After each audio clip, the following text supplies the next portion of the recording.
Good morning. I'm Dr. John Balmes. I'm a physician scientist.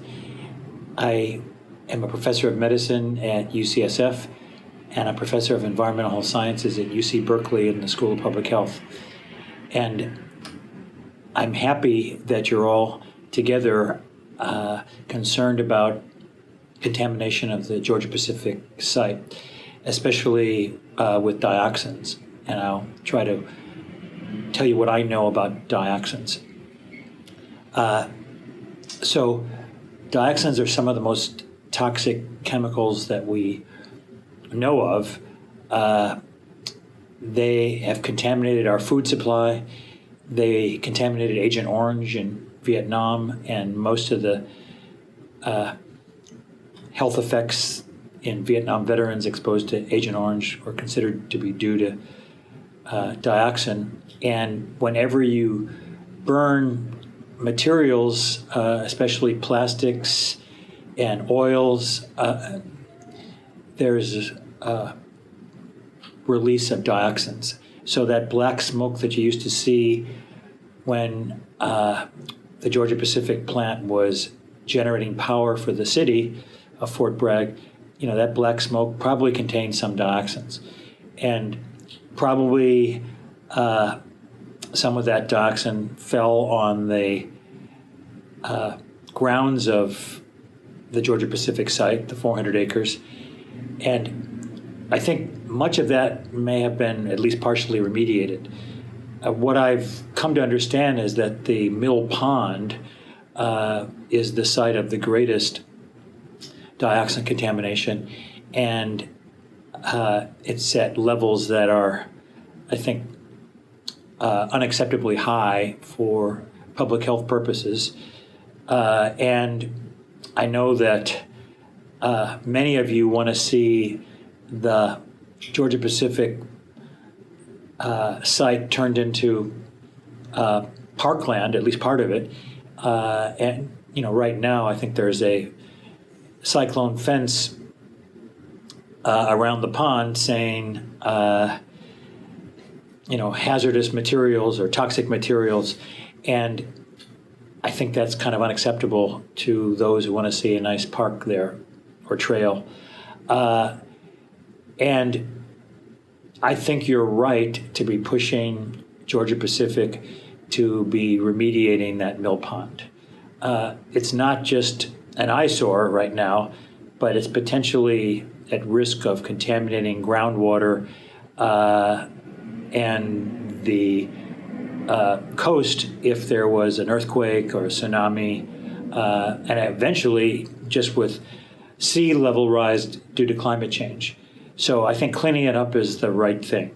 And I think a company owned by the Koch brothers should have the resources to do that remediation. So let me tell you a little bit about dioxin. It's mostly a reproductive toxicant and a carcinogen. And that knowledge about those two adverse effects is well established, both with animal testing and human epidemiology studies. One of my colleagues here at UC Berkeley studied a dioxin contamination in Italy, Seveso, where it was a plant fire or explosion that contaminated the air that affected about 37,000 people in that area of Italy. And she's been studying the reproductive effects for many years.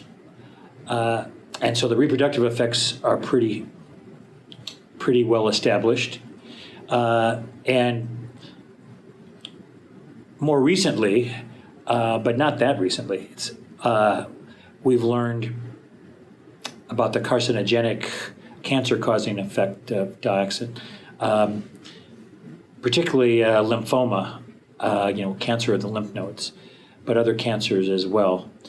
And one of the problems with dioxin is that it's what we call a persistent organic pollutant, meaning that it hangs around in the body for a long time. The half-life of dioxin is 7 to 11 years. That means for half of a given dose of dioxin to get out of your body, it takes that long. So the full life would be, double that. So dioxin goes into the fat tissue, and that's why it sticks around for a long time. That also reminds me to say that we all have dioxin in our bodies because of contamination of the food supply.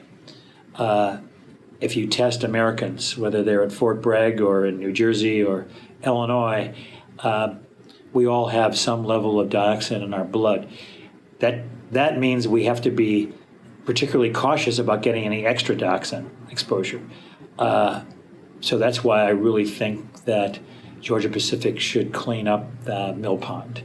And any other sites on their property that still have high levels of dioxin. My understanding is that the mill pond is really the worst place on that Georgia-Pacific land. And, given that Georgia-Pacific is selling off parcels of the 400-acre site, I think it's really incumbent upon you to try to push them to remediate the mill pond before they make it harder by having multiple owners that have invested money into that land. The owners of the parcels that have been bought probably think it's been remediated, because I think the Department of Toxic Substances Control has certified that much of the site is remediated, but that's beyond my expertise. So I think that's kind of what DTSC has said, and they don't think that you need to have the mill pond cleaned up, but I disagree with that, and I don't know how they could come to that conclusion. And certainly having the pond held back by a dam that could be damaged by a tsunami or an earthquake, that's really unacceptable. A risk to the environment and potentially the population. So I think you're all on the right track trying to advocate for Georgia-Pacific to do the right thing.